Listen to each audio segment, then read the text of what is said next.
오늘의 성경 큐티 묵상에서는 여호수아 15장 20절부터 63절까지의 내용을 살펴보며 축복이 주는 시험과 유다 자손의 땅 설명이 긴 이유에 대해 이야기해 보겠습니다.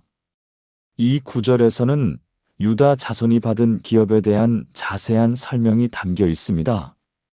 그리고 여호수아 15장 63절에서는 예루살렘 거민인 여부스 사람에 대한 언급이 있습니다. 이처럼 유다 자손의 땅에 관한 설명이 긴 이유는 그 땅이 단순한 지리적 구분을 넘어 하나님께서 그들에게 주신 축복이자 시험이기 때문입니다. 축복은 때로 우리에게 큰 시험을 안겨주기도 합니다. 우리가 축복을 받았을 때 그것이 우리에게 어떤 영향을 미치는지를 돌아볼 필요가 있습니다. 축복이 주는 시험은 마치 우리가 큰 상을 받았을 때 그 상의 무게를 견뎌내는 것과 같습니다. 상을 받는 순간은 기쁘지만 그 상에 걸맞은 책임과 행동이 따라야 한다는 점을 간과해서는 안 됩니다. 유다 자손이 받은 땅은 그들에게 하나님께서 주신 기회이자 그 기회를 어떻게 활용할지가 중요한 시험이었던 것입니다. 이제 이러한 축복의 의미를 통해 우리가 어떻게 하나님께서 주신 은혜를 올바르게 이해하고 그에 따라 우리의 삶을 어떻게 변화시킬 수 있을지를 구체적으로 살펴보겠습니다.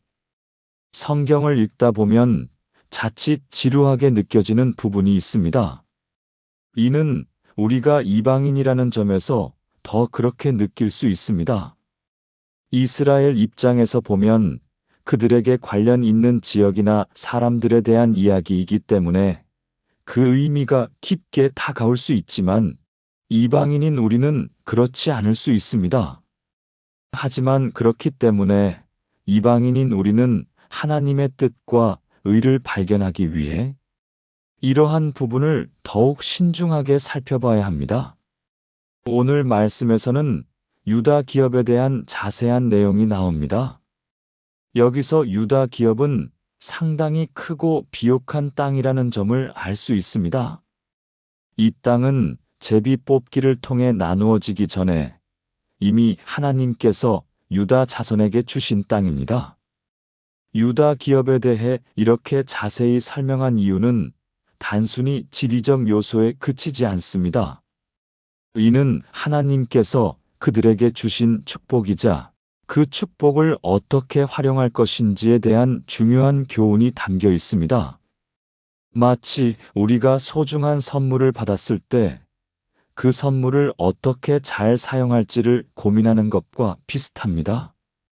이제 이러한 유다 기업의 의미를 통해 우리가 하나님께서 주신 축복을 어떻게 이해하고 그에 따라 우리의 삶을 어떻게 변화시킬 수 있을지를 구체적으로 살펴보겠습니다. 하나님께서 약속하신 축복이 실현됨을 구체적으로 보여주기 위해 이렇게 자세하게 기록된 것입니다. 특히 이러한 세세한 기록은 우리가 하나님의 축복을 실감할 수 있도록 돕는 장치이기도 합니다. 마치 우리가 여행을 갈 때 그 여행의 경로와 목적지를 미리 알고 가는 것처럼 하나님께서 주신 약속을 따라가며 그 축복을 경험하게 하시려는 의도가 담겨 있습니다. 하나님은 축복의 약속을 반드시 지켜주십니다. 그렇기 때문에 우리는 이를 항상 명심해야 하며 아무리 어렵고 힘든 말씀이라도 순종하는 것이 중요합니다. 사실 하나님께서 하시는 모든 말씀은 결국 우리를 위한 것이기도 합니다. 하나님을 따르는 길은 인간적으로 기쁘고 고통스러운 것과는 별개로 결국 모든 것이 우리에게 유익하게 작용합니다. 오늘 말씀의 마지막 부분에는 예루살렘 거민인 여부스 사람이 등장합니다. 하나님께서는 가나안 족속을 진멸하라고 하셨습니다. 그렇기에 여부스 사람들이 남아있다는 것은 하나님 말씀을 완수하지 못했다는 것을 의미합니다. 이는 우리가 하나님께서 주신 명령을 제대로 이행하지 않을 때 그로 인해 발생하는 결과를 잘 보여줍니다. 이제 이러한 말씀을 통해 우리가 어떻게 하나님의 명령을 제대로 이해하고 그에 따라 순종할 수 있을지를 구체적으로 살펴보겠습니다. 특히 예루살렘 거민이라는 점이 눈에 띕니다. 예루살렘은 이스라엘에서 가장 중요한 지역입니다. 이곳은 단순한 지리적 위치를 넘어 신앙과 역사적으로도 깊은 의미를 지니고 있습니다. 여러 가지 관점을 생각해 볼 수 있는데, 먼저 가나안 정복이 완벽하게 이루어지기 위해서는 예루살렘이 필수적이라는 점을 암시합니다. 예루살렘이 정복되지 않으면 가나안 땅 전체를 안정적으로 차지할 수 없다는 것을 의미합니다. 또한 가나안에서 강력한 적들을 물리친 후 안정된 삶에 접어들면서 나태해질 수 있다는 점도 떠올려 볼 수 있습니다. 사람들이 편안함에 익숙해지면 경계심이 사라지기 마련이죠. 반대로 하나님께서는 그들이 하나님의 일을 완수하기까지 스스로 경각심을 갖도록 하시는 상황일지도 모릅니다. 이는 마치 우리가 목표를 달성한 후에 안주하지 않도록 끊임없이 자신을 다잡아야 하는 것과 같습니다. 어찌되었든 이 부분은 많은 교훈을 가져다 줍니다. 흥미롭게도 하나님의 큰 축복을 받은 장면 말미에 이런 구절이 들어와 있다는 것은 우리가 받은 축복 뒤에 숨겨진 책임과 경각심을 잊지 말라는 메시지일 수 있습니다. 이제 이러한 교훈을 바탕으로 우리가 어떻게 하나님의 축복을 제대로 이해하고 그에 따른 책임을 다할 수 있을지를 구체적으로 살펴보겠습니다. 여기서 우리는 아무리 하나님의 축복을 받더라도 방심하지 말아야 한다는 중요한 교훈을 얻을 수 있습니다. 눈에 보이는 물질적인 축복에 심취해버리면 그 본질을 잃어버릴 수 있습니다. 우리는 항상 축복을 통해 하나님을 바라볼 수 있어야 합니다. 축복은 단순한 보상이 아니라 하나님과의 관계를 더욱 깊게 해주는 매개체이기 때문입니다. 그래서 축복 가운데서도 경각심을 잃지 말아야 합니다. 하나님을 경외하며 겸손하게 그분을 두려워하는 마음이 항상 필요합니다. 이는 마치 우리가 소중한 친구와의 관계를 유지하기 위해 노력하는 것과 같습니다. 친구와의 소통이 소홀해지면 그 관계가 흔들리듯이 하나님과의 관계도 소홀히 해서는 안 됩니다. 그러려면 우리는 하나님의 말씀을 항상 곁에 두고 있어야 합니다. 말씀을 늘 새기면 하나님을 향한 마음이 유지될 수 있습니다. 이는 마치 우리가 매일 아침 일어나서 세수를 하듯이 하나님과의 관계를 위해서도 꾸준히 노력해야 한다는 의미입니다. 이제 이러한 경각심을 유지하기 위해 우리가 하나님 말씀을 어떻게 생활 속에서 실천하고 그 말씀을 통해 우리의 신앙을 어떻게 더욱 깊이 있게 만들 수 있을지를 구체적으로 살펴보겠습니다. 인간의 시험은 크게 두 가지로 나눌 수 있습니다. 첫 번째는 고난의 시험입니다. 그리고 두 번째는 기쁨의 시험입니다. 특히 기쁨의 시험이 고난의 시험보다 더 어려울 수 있다는 점을 주목해야 합니다. 왜냐하면 기쁨 속에 있을 때는 스스로 돌아보기가 어렵기 때문입니다.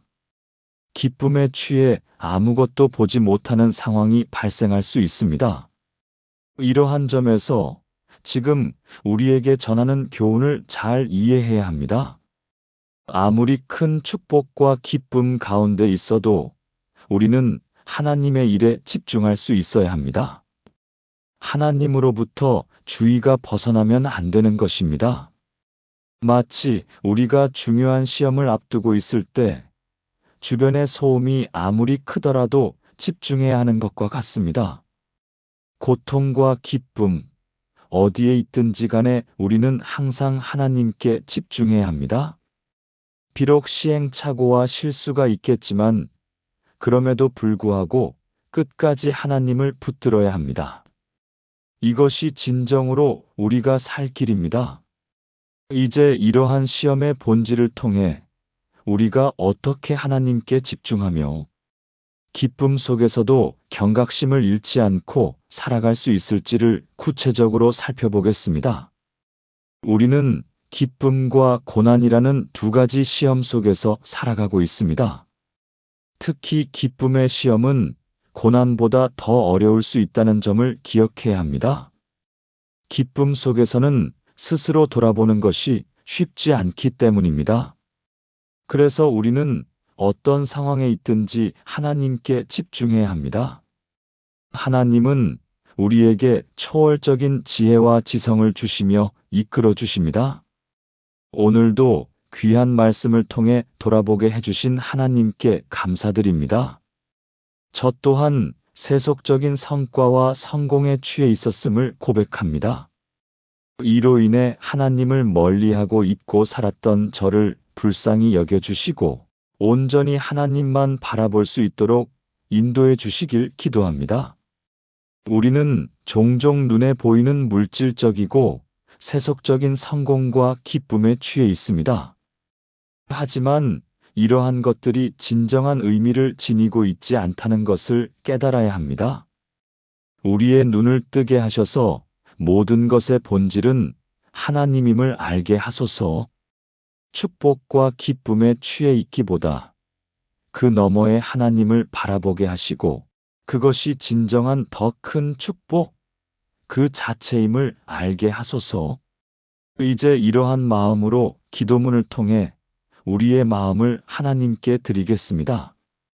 초월적인 지혜와 지성으로 우리를 이끄시는 하나님을 찬양합니다.